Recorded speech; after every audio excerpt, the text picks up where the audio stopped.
Hello everyone, welcome back to our discussion on research methodology. In the last session, we discussed about the steps in doing a research project or the method or the scientific method of doing a research, or simply called as research methodology. Today we are going to discuss about research communication. So after you do or after completing your research work, how do we communicate it, or how do we communicate our result to others? So there are different methods of communication, and we'll be discussing in detail about two methods of research communication. The first one is how do we write a scientific paper, a research paper, or a project report. All these three are having the same format. And the second one is oral presentation. So our research, the results of our research can either be communicated as a scientific paper or a research paper, or if the particular program was a project, the final report that we submit is what is called as a project report. And the same thing can be communicated to a scientific community orally, which is called as an oral presentation. So these are the two modes which will be discussed in the topic which is called as research communication. So you'll first go with the scientific paper, or a research paper, or a project report.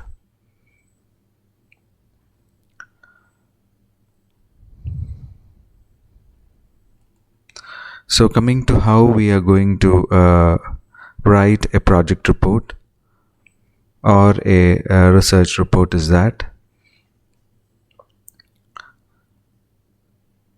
So academic research report are generally called as a thesis or a dissertation. The same format is followed for a student's project report, or a student project report, or a PhD thesis. So whatever it may be, it might be a scientific paper, or as I said, it might be a project report, it might be a thesis, a PhD thesis, or a student's project dissertation, etc. All are having the same format which is to be followed. And the sequence of the project report to be followed is what is called as in short it is called as an IMRAD, where each letter stands for each of the subheadings of your report or the paper or the thesis, where I stands for introduction, M stands for methodology, R stands for results, and discussion, that is RAD, is the generally accepted format for project report. Generally, the thesis format consists of 3 parts, or you can generally divide it into 3. It is the same pattern for a student report also, or a student's project report also. They have the preliminaries, the text, and the reference materials. So all these, that is this particular format, which is called as the IMRAD, or the introduction, methodology, result, and discussion, is a generally followed method. And apart from that, there are some additional requirements for a thesis or a dissertation, and they are and that can be again classified as, or there can be 3 parts for that, for a thesis, and that is the preliminaries, the text, and the reference materials. Coming to the preliminaries consist of the title page, the acknowledgement, the contents table, and the abstract. All these, all the 4 which is listed here, is collectively called as the preliminary pages. And this preliminary pages, first is the title page. So this is the same format that is followed for a student project also. The first page is the title page of the report, and generally it includes a title. The first one will be the title. Then you have the name of the author or the name of the student, followed by the degree for which he is applying for, or the name of the institution, month, and year. So this is a basic format of a title page, which is followed by an acknowledgement page, where the author acknowledges the persons who have helped him, guided him, etc. for the project. And this is, in some cases, the title page, that means especially in the case of a PhD dissertation or a student project, usually the title page is followed by a set of certificates. Because in both the cases, if it is a PhD thesis or a student's project, it will be done either in an institution. In either case, it will be done in an institution.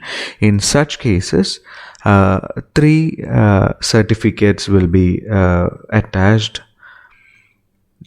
after the title pages. One is from the head of the institution. The second will be from, if you are from a specific department, from the department head. The third will be from the research guide or the teacher. And the last from the student. So these certificates are mainly meant to as a declaration. The first and the second one of the HOD says that the certificate says that it is the particular work which is done by the student is original. It has not been submitted by this particular student anywhere else for the award of the degree, etc. So such declarations are made by the guide, by the principal, by the HOD, and also by the student. So that is the set of certificates in the case of a dissertation or a student's or a PhD thesis, which is followed by the acknowledgement and then followed by the table of content. So a table of content provides an idea about the contents in the report, which includes the page numbers, then what are the subheadings which comes under, or subheadings which is, what are the main sections that is provided in this particular thesis, and in which particular page it is given, etc. So that is the contents page that can be seen in every book, etc. The same thing will be there in a project report also, which is followed by an abstract. So abstract is a concise of the entire project. A person or a reader should understand what is given, or what the particular author has done, its findings, its conclusions, the methodology used, etc. So it can be called as a capsule of the entire work, which will be usually restricted to a single page. That means the entire report is made into a capsule, and that capsule is what is called as the abstract. So the abstract consists of a short statement of the problem, which means a 2-sentence introduction, a brief discussion of the methods. You do not describe the method, but you can just mention the method which is used, the procedures which is used for collecting the data, the experiments, etc., and the finding, and also a condensed summary can also be given. So that is what is called as an abstract. So a particular person, without reading the entire report, by reading the abstract, he or she can come to an understanding of what work has been done, or what its results are, etc. And this was the preliminary pages. The preliminaries is followed by the main text or the main body, and in the main body it is having the particular one which we discussed here, which is called as this will be the sequence of the main text or the main body of a particular paper or a project report. So this after the abstract, it starts with the introduction. So it has 2 major objectives: introducing the problem in the suitable contrast, and arousing and stimulating the reader's interest. So these are the particular points that needs to be clearly indicated in the introduction. That is the background of the work, scope, the relevance, and the limitations of the particular work should be clearly indicated.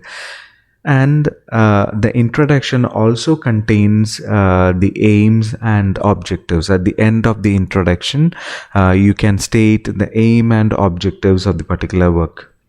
So introduction is usually followed by review of literature.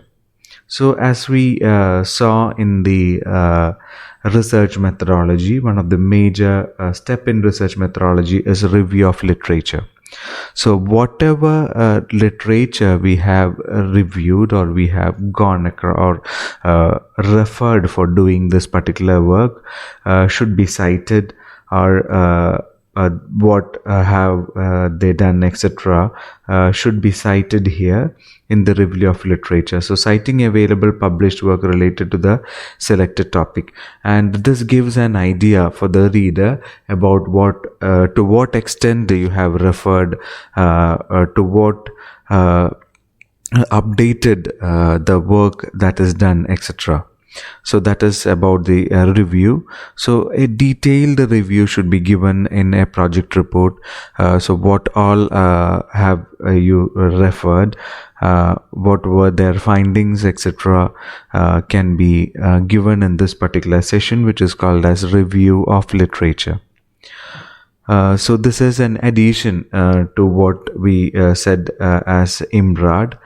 So after introduction, you have this review of literature, and that is followed by the methodology, otherwise called as the materials and methods. So in this, you have to give the details of the materials and methodology. So some experiments might be just you have copied it, or you have just adopted from another reference, etc. In that case, you can just quote that this particular experiment is referred from this particular person, and if you have done any modification, that modification can also be explained in the experiment. Also the equipments which is used, the procedures, then if some statistical methods are employed for analyzing the result, etc. So whatever procedures, whatever statistics, etc. Is used should be detailed in the methodology.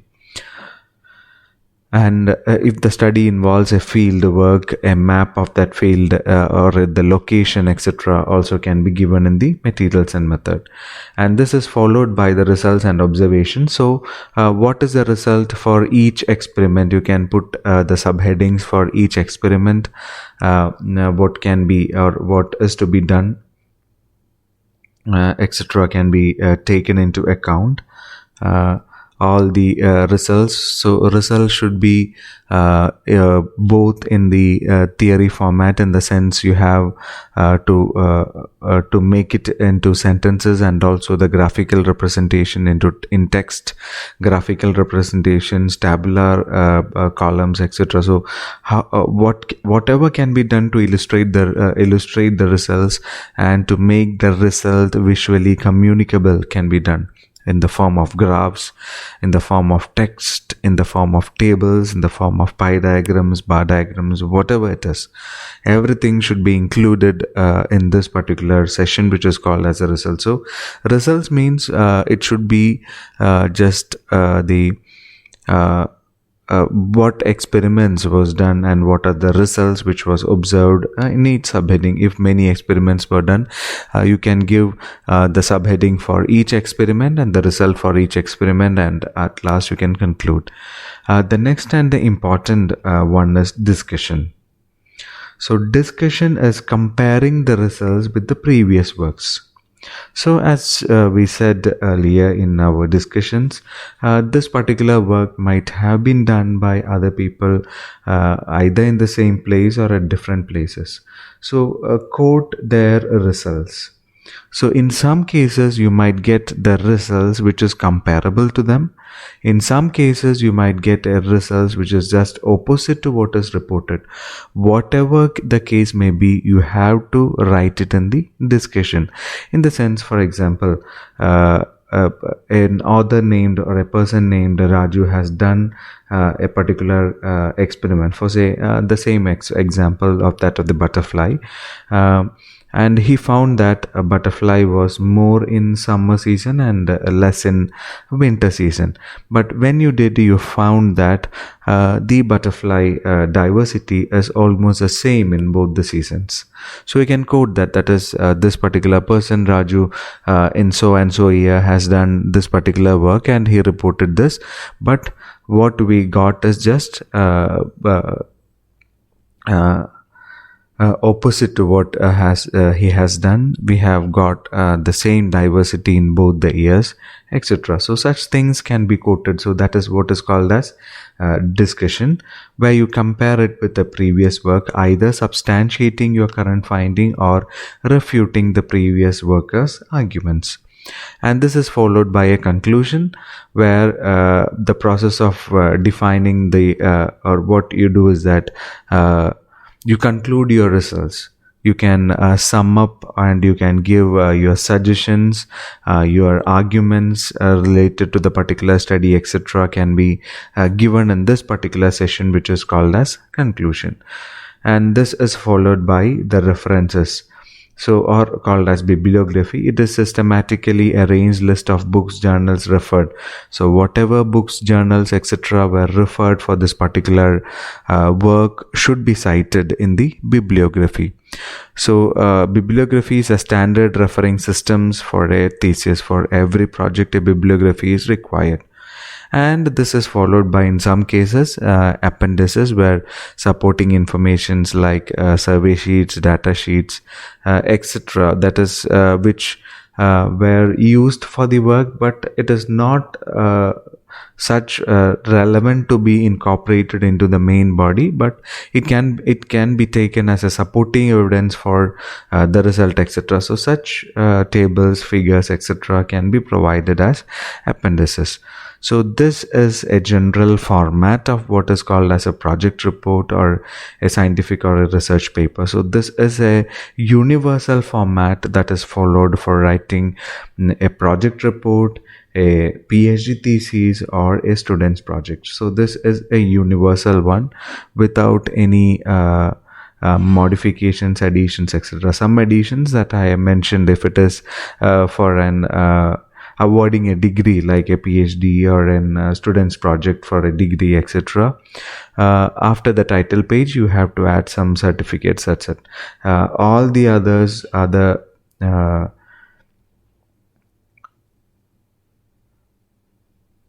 other steps or the other parts of a project report or a research paper is same as that, or should be the same as, or in the same manner or same order that is listed here. So with this, we come to the end of this session, which is how to prepare a project report or a research paper, PhD thesis, or a student's report, etc. So in the next session, we'll be discussing about the second type of communication. So this was one type of communicating your result. In the next session, we will discuss about another type of research communication, which is called as the oral presentation. Thanks for hearing.